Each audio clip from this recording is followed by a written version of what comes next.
Hari ini, pelajar tingkatan 1 akan meneroka sekolah dengan bimbingan PRS tingkatan 2 yang akan memberi petunjuk arah dan membantu murid-murid tingkatan 1 mengenali persekitaran sekolah. Ini adalah bilik rawatan yang disediakan oleh pihak sekolah untuk memberi rawatan awal dan pemantauan kesihatan kepada pelajar. Dengan bimbingan PRS tingkatan 2, pelajar tingkatan 1 akan mengenali tempat-tempat yang telah ditunjukkan.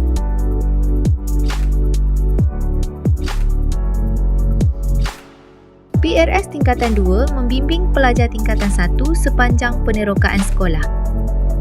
Sekarang murid-murid sedang bergerak dari satu kelas ke satu kelas untuk mengenali persekitaran sekolah. Setiap langkah membawa murid-murid lebih dekat dengan dunia pembelajaran yang baharu. PRS tingkatan 2 memberi penerangan kepada pelajar tingkatan 1.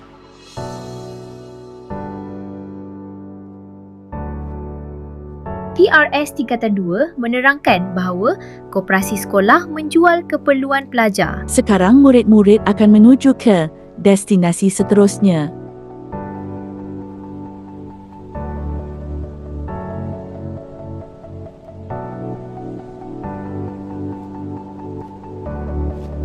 Terima kasih kepada PRS tingkatan 2 atas bimbingan sepanjang eksplorasi TDS ini. Semoga langkah kecil hari ini akan menjadi kejayaan besar pada masa hadapan. Sekian penerokaan sekolah kami. Terima kasih kerana menonton.